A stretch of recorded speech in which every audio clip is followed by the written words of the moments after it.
J'ai une question qui va vous déstabiliser.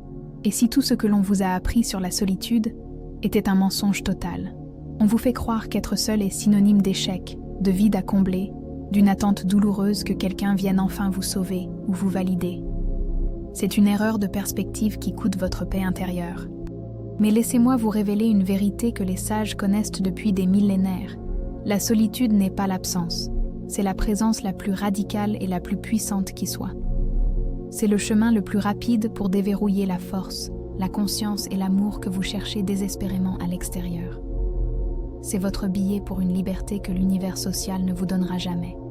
Si vous êtes fatigué de courir après les gens, les compliments ou les distractions pour ne pas affronter le calme, si vous en avez assez de sentir cette angoisse sourde monter quand vous vous retrouvez face à vous-même, alors ce message est urgent et vital. La peur que vous ressentez n'est pas contre la solitude, mais contre la puissance que vous allez y découvrir. Je vais vous guider à travers 10 enseignements bouddhistes qui vont non seulement transformer votre perception de la solitude, mais vous donner une feuille de route pour faire de ce temps seul un sanctuaire de guérison, de compassion et de renaissance. Je vous promets que d'ici la fin de cette vidéo, votre relation avec vous-même aura basculé. Le temps presse de vous accorder cette grâce. Restez avec moi jusqu'au bout, car le dernier enseignement est la clé pour comprendre pourquoi votre solitude ne vous isole pas, mais vous relie profondément à l'univers entier. Et en parlant de connexion, commentez de quelle ville vous êtes en train de m'écouter pour que nous puissions créer ensemble cette communauté de paix. N'ayez pas peur de l'impermanence de vos peurs. C'est parti. N'ayez crainte quand vous entendez le mot solitude.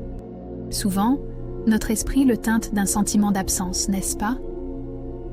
Pourtant, dans la sagesse bouddhiste, c'est tout l'inverse. On ne parle pas ici d'un manque, mais d'un espace sacré, une enceinte protectrice où l'on peut enfin se retrouver. C'est un temps précieux où l'on débranche du vacarme du monde pour se brancher à son essence profonde, là où règne la paix. Ce n'est plus fuir les autres, mais revenir à soi, sans filtre. C'est la première étape cruciale vers la véritable conscience de qui l'on est, au-delà des rôles et des attentes. On réalise alors que la solitude n'est pas l'ennemi, mais l'allié. Elle vous offre l'opportunité de vous observer, de voir les mécanismes de votre mental qui s'agitent et d'apprendre à le ramener au calme.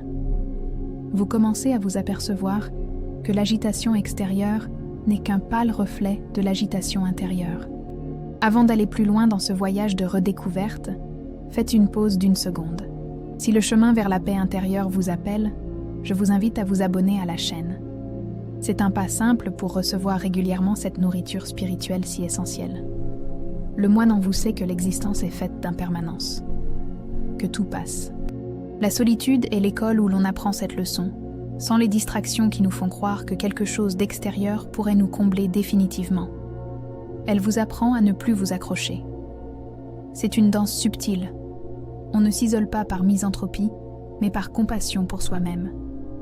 On se donne le droit de respirer, d'être fragile, de se délester des masques que l'on porte pour plaire ou pour appartenir. C'est dans ce retrait que votre vraie force se révèle. Regardez le ciel, il est immense. C'est l'analogie parfaite de votre conscience quand vous vous retirez dans le calme. Elle devient vaste, infinie, capable d'embrasser l'ensemble de votre univers intérieur, sans jugement. C'est une plénitude qui ne dépend de rien ni de personne. Mais comment cette absence de bruit peut-elle devenir une présence si riche et si intense? C'est ce que nous allons explorer juste après. Préparez-vous à déconstruire une autre idée reçue, celle qui dit que le vide est le néant. C'est un concept qui déroute souvent. Le vide. Dans notre culture, le vide est synonyme de manque, d'absence, d'une chose à remplir à tout prix. Pourtant, chers amis, le bouddhisme nous enseigne une vérité bien plus puissante. Le vide, ou shunyata, n'est pas le néant, loin de là. Imaginez un verre vide, il n'est pas rien, il est prêt à accueillir le thé, l'eau ou n'importe quelle substance. Il est plein de possibilités. Ce vide-là, c'est votre esprit lorsqu'il se repose dans le calme. Un champ infini, fécond et sans limite, prêt à manifester la paix. Ce qui est vide, c'est l'absence de toute existence intrinsèque et permanente. Tout est en flux, en constante impermanence. Une fleur naît, s'épanouit et se fane, et c'est la preuve que tout, y compris nos pensées et nos souffrances, n'est qu'une apparition passagère. C'est en acceptant cette impermanence que l'on trouve la vraie paix. On lâche l'attachement à ce qui est éphémère. On ne cherche plus à remplir le vide avec des distractions, mais on s'assoit simplement dans la vaste conscience de ce moment. L'idée du vide nous révèle également l'interconnexion profonde de notre univers. Si rien n'existe par soi-même, tout est interrelié. Votre joie est liée à celle des autres. Votre compassion pour vous-même rayonne naturellement autour de vous. C'est la plénitude du tout. C'est une grande récompense psychologique, n'est-ce pas? De savoir que même l'absence de stimulation extérieure est une richesse. C'est le moment idéal pour pratiquer l'écoute profonde, celle qui ne juge pas, celle qui est pleine de compassion pour nos propres errances.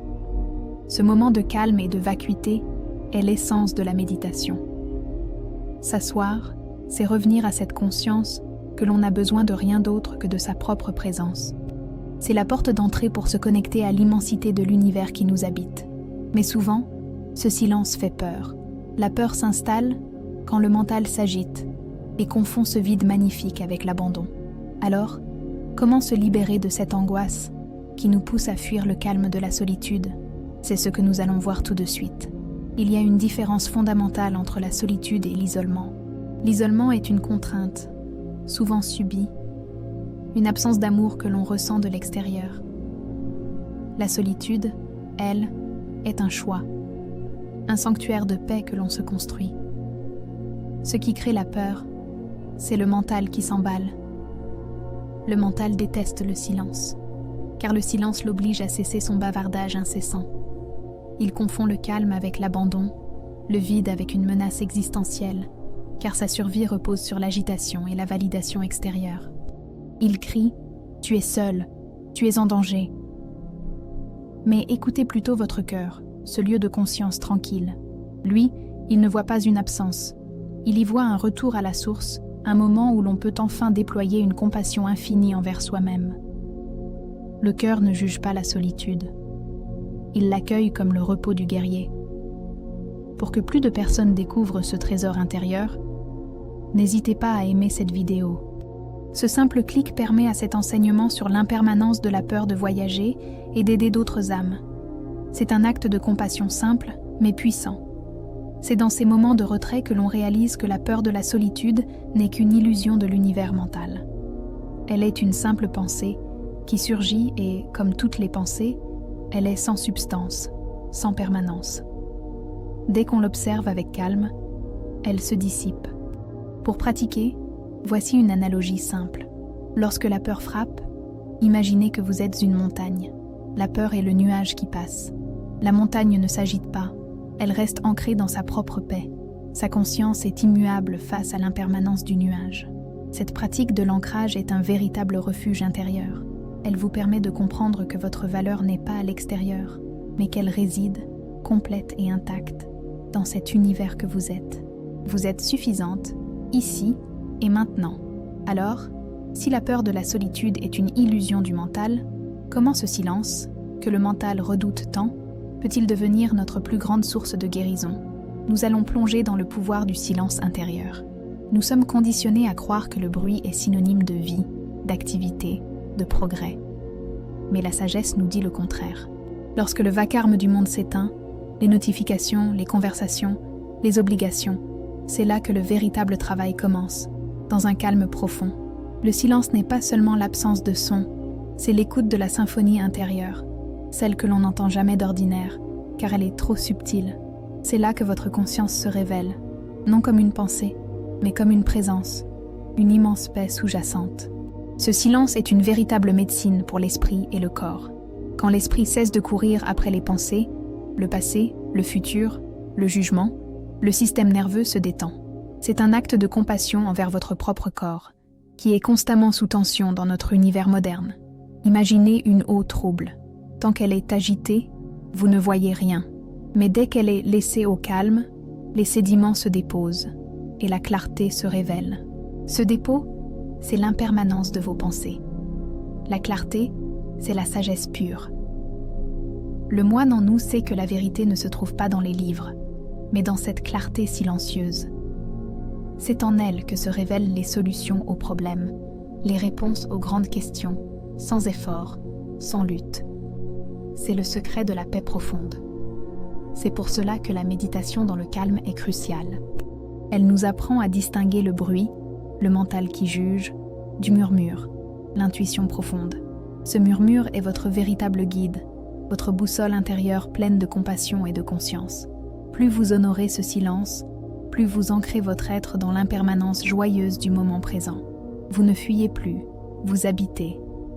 Et en habitant ce moment, vous vous aimez d'une manière nouvelle, sans besoin de validation extérieure. Mais si le silence est si puissant, comment l'utiliser non pas pour s'isoler des autres, mais pour enfin s'aimer dans sa propre compagnie, sans masque ni attente? C'est ce que nous allons voir dans notre prochain et essentiel enseignement. Être seul ne signifie pas être rejeté du monde. Comprenez-le bien. C'est en fait l'acte le plus radical d'acceptation de soi. C'est vous offrir le luxe d'être enfin sans masque, sans la performance que nous jouons souvent pour nous faire accepter par l'univers social. C'est dans cette solitude choisie que vous commencez à voir votre vraie valeur.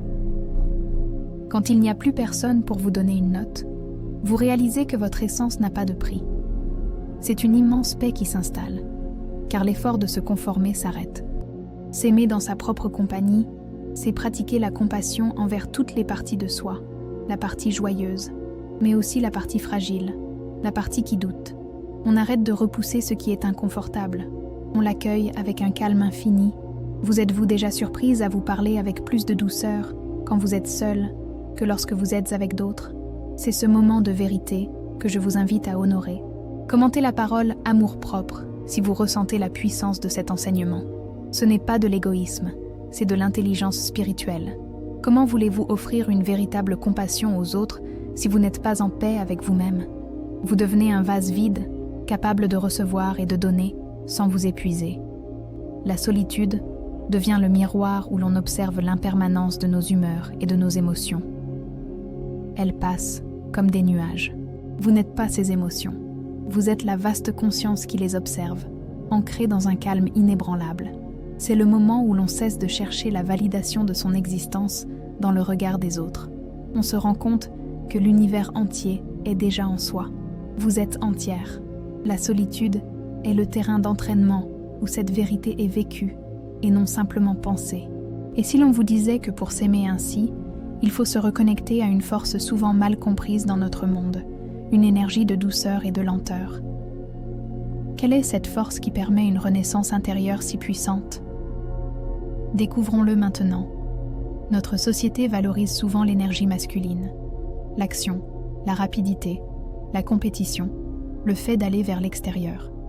Pourtant, pour retrouver l'équilibre et une vraie paix, nous devons honorer l'énergie féminine de l'introspection, la douceur, la lenteur, l'accueil, la réceptivité. Cette énergie n'est pas réservée aux femmes. C'est une force spirituelle présente en chacun. Elle nous invite au calme, à la pause.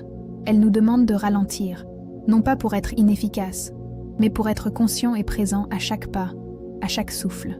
La lenteur est un acte de compassion envers notre propre rythme intérieur.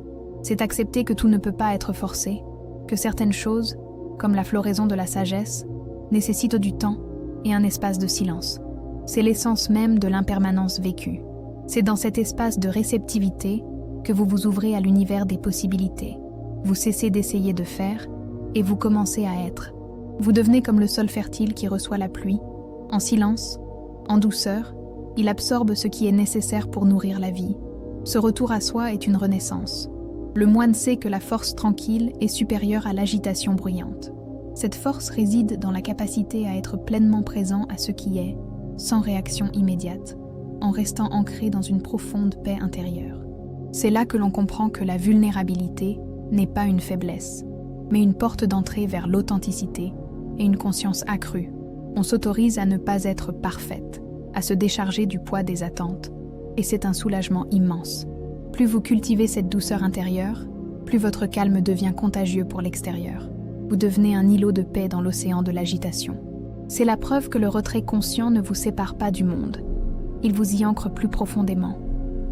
Mais si cette solitude est une énergie de renaissance, comment peut-elle devenir un véritable espace de transformation, là où l'âme se reconstruit, loin du tumulte des jugements et des attentes.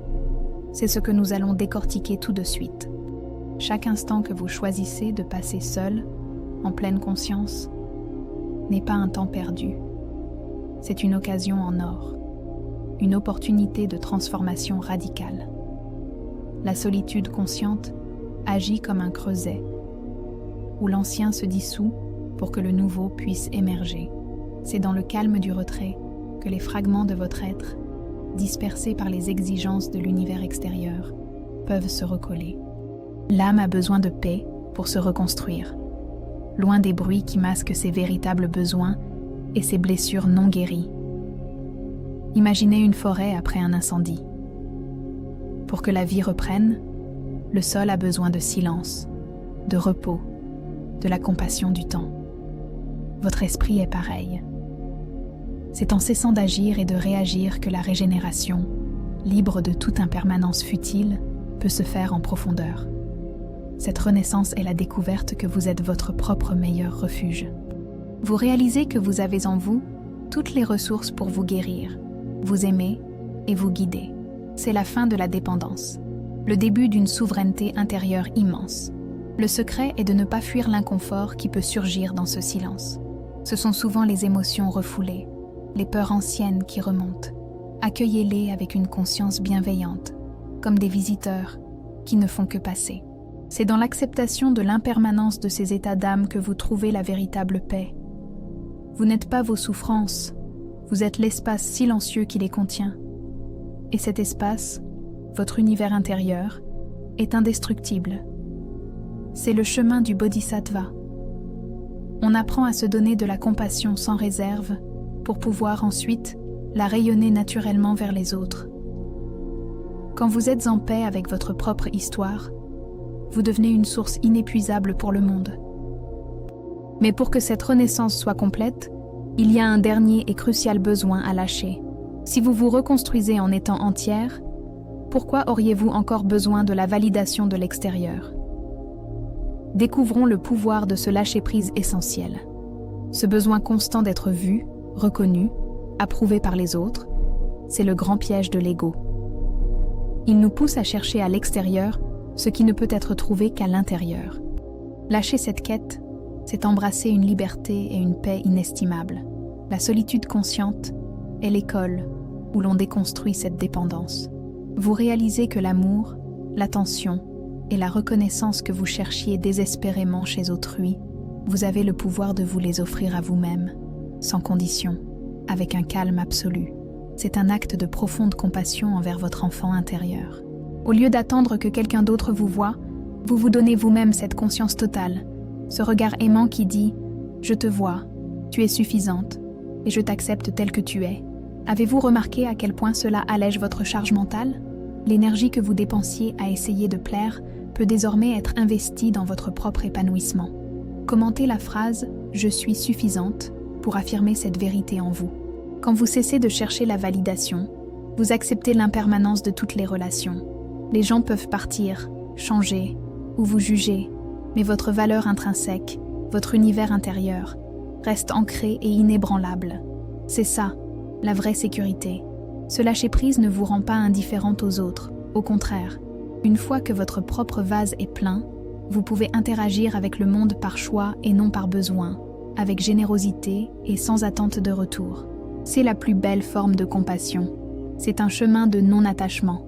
On s'attache souvent aux résultats, leur approbation, plutôt qu'au geste d'être soi-même. Le moine sait que la joie réside dans l'acte de s'offrir, de s'aimer, sans se soucier de l'accueil extérieur. Alors, comment incarner cette vérité, non seulement dans la pensée, mais dans une pratique simple, un geste concret qui nous ramène instantanément à cette paix et à cette force que l'on trouve en soi. C'est ce que nous allons expérimenter ensemble. Maintenant que nous avons compris le pouvoir de la solitude, il est temps de l'ancrer dans une pratique simple. La sagesse bouddhiste n'est pas une théorie, c'est une expérience vécue. Je vous propose donc une courte méditation de la présence à soi. Trouvez un endroit calme, où vous pouvez vous asseoir confortablement, le dos droit mais détendu. Fermez doucement les yeux et commencez à observer votre respiration. Laissez votre souffle être votre ancre, vous ramenant à l'instant présent, cette seule vérité qui n'a pas d'impermanence. Inspirez lentement, profondément, en sachant que vous respirez la paix du moment.